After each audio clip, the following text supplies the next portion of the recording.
Assalamualaikum warahmatullahi wabarakatuh. Saya di sini selaku dosen pengampu mata kuliah pengantar ilmu politik akan memberikan materi pertama pada pertemuan pertama. Nah, pembahasan materi ini terkait dengan dua hal. Yang pertama, menjelaskan tentang kontrak kuliah. Kemudian yang kedua, menjelaskan tentang gambaran umum dari mata kuliah pengantar ilmu politik. Nah, ini kaitannya dengan pengertian dan ruang lingkup ilmu politik. Pertama-tama saya akan jelaskan terlebih dahulu tentang kontrak kuliah. Nah, mata kuliah ini memberikan bekal pemahaman dasar tentang ilmu politik, terutama mengenai pengertian, fokus kajian, pendekatan, dan konsep-konsep dasar ilmu politik yang pada tahap selanjutnya dapat menjadi landasan bagi mahasiswa untuk keperluan metodologi sejarah. Nah, di bagian awal, mahasiswa akan diajak untuk mempelajari pengertian serta sejarah perkembangan ilmu politik. Tahap selanjutnya, mahasiswa akan diajak untuk mempelajari konsep-konsep penting di dalam ilmu politik, seperti ideologi politik, undang-undang dasar, atau konstitusi, pembagian kekuasaan, kemudian budaya politik, sosialisasi politik, demokrasi, hak asasi manusia, trias politika, partisipasi politik, partai politik, serta pemilu juga tercakup dalam mata kuliah ini. Nah, melalui mata kuliah ini, mahasiswa dilatih untuk mendeskripsikan serta menganalisis berbagai konsep dasar dari ilmu politik, sehingga mahasiswa mampu menjelaskan fokus kajian ilmu politik, kemudian menjelaskan ilmu politik sebagai ilmu pengetahuan, mampu mengenali dan membedakan berbagai pendekatan dalam ilmu politik, kemudian mampu menguraikan berbagai konsep-konsep dasar ilmu politik, kemudian mampu juga menjelaskan bagaimana eh, macam-macam ideologi yang mempengaruhi proses dan kebijakan politik, serta memahami konsep dasar dan proses keterwakilan politik. Nah, ada 14 pokok bahasan dalam silabus yang sudah saya edarkan. Ke-14 ini memiliki sub pokok bahasan yang rata-rata memiliki 3-4 sub pokok bahasan. Nah, untuk metode perkuliahan, selain ceramah dan tanya jawab, nanti mahasiswa juga akan melakukan presentasi secara kelompok sesuai dengan pokok bahasan yang nanti akan dibagikan. Kemudian yang kedua, ini terkait dengan pengertian dan ruang lingkup ilmu politik.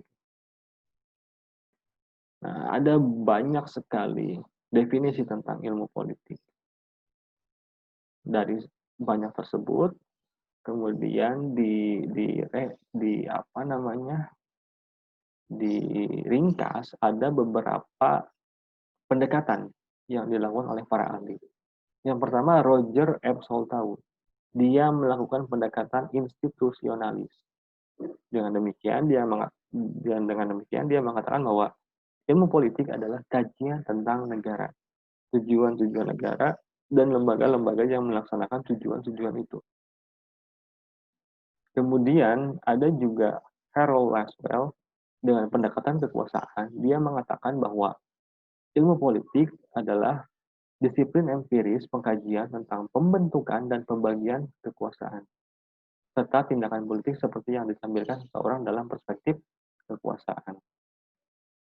Ada juga Joyce Mitchell. Dia melakukan pendekatan pengambilan keputusan, sehingga definisi politik yang ia nyatakan adalah pengambilan keputusan kolektif atau pembuatan kebijakan publik untuk suatu keseluruhan masyarakat. Nah, Dutch dalam hal ini juga sepakat dengan Mitchell bahwa politik adalah pembuatan keputusan oleh alat-alat publik. Kemudian ada juga Laswell dengan pendekatan pembagian, bahwa politik adalah masalah siapa, mendapat apa, kapan, dan bagaimana. Nah, sependapat dengan Laswell, Easton juga mengatakan demikian, bahwa sistem politik adalah keseluruhan dari interaksi yang mengatur pembagian nilai secara otoritatif atau berdasarkan wewenang untuk dan atas nama rakyat. Ada juga Hooger-Webb dengan pendekatan kebijakan publik bahwa objek dari ilmu politik adalah kebijaksanaan pemerintah, proses, serta akibatnya. Nah, pengertian kebijakan di sini adalah membangun secara terarah melalui penggunaan kekuasaan. Nah, Easton juga sependapat dengan Hooger-Webb bahwa ilmu politik adalah studi tentang kebijakan umum. Jadi Easton memiliki dua pandangan dan dua pendekatan dalam hal ini. Nah, dari sekian pengertian ilmu politik dari berbagai para ahli, diambillah saripati-saripatinya. Nah, politik adalah art to govern atau seni memerintah. Kemudian berasal dari bahasa Yunani, yaitu suatu kegiatan manusia dalam hubungannya dengan persoalan kenegaraan. Kemudian sebutan politik ini juga menunjuk kepada dua hal. Yang pertama adalah kesejahteraan rakyat, kemudian yang kedua perilaku pemerintah yang menjalankan kekuasaan. Kemudian di sini rakyat disebut pemegang kekuasaan tertinggi. Nah, ini berkaitan atau sejalan dengan prinsip-prinsip demokrasi bahwa pemegang kekuasaan tertinggi adalah rakyat. Kemudian studi politik mengkaji persoalan kekuasaan yang diberikan rakyat kepada pemerintah dengan segala konsekuensinya. Nah, dari sekian banyak pengertian ilmu politik dari para ahli, Ramlan Subakti sampai pada kesimpulan bahwa studi politik adalah studi yang mengkonsentrasikan diri pada studi tentang relasi pemerintah dengan rakyat. Nah, saya memiliki kacamata lain terkait ini. Sebetulnya tidak hanya pemerintah dengan rakyat dalam satu wilayah kekuasaan saja, tetapi juga antara pemerintah dengan pemerintah dan juga rakyatnya dengan rakyatnya.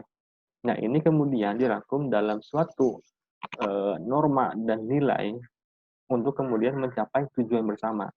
Karena pada hakikatnya politik adalah untuk mencapai kebaikan bersama. Nah, kebaikan bersama ini diatur dalam norma dan nilai yang telah ditetapkan antara pemerintah dengan rakyatnya. Sehingga pada intinya, studi politik adalah mengkonsentrasikan diri pada studi tentang relasi pemerintah dengan pemerintah, ini antar negara, kemudian pemerintah dengan rakyat, dan juga rakyatnya dengan rakyatnya dalam satu wilayah kekuasaan. Nah, dalam skala yang lebih luasnya, studi politik juga berbicara tentang filsafat politik, teori politik, ide-ide politik, aliran atau kekuatan politik, politik luar negeri, perbandingan sistem politik, kebijakan publik, sejarah politik, birokrasi organisasi, administrasi politik, hubungan internasional, dan juga hukum internasional. Nah, ini sekilas pengetahuan bahwa kita tahu the father of political science atau bapak dari ilmu politik adalah Aristoteles. Dia menghasilkan suatu karya yang sangat besar sekali, yaitu Etik dan Politik. Kemudian ada juga Plato dengan bukunya Republic and Laws. Dan dari kedua ahli ilmu politik ini, setidaknya ada 4 hal yang termuat dalam kedua buku ini. Yang pertama, bagaimana negara dan rakyat seharusnya bertindak bagi kebaikan dunia. Kemudian yang kedua, mengapa manusia melakukan aktivitas politik.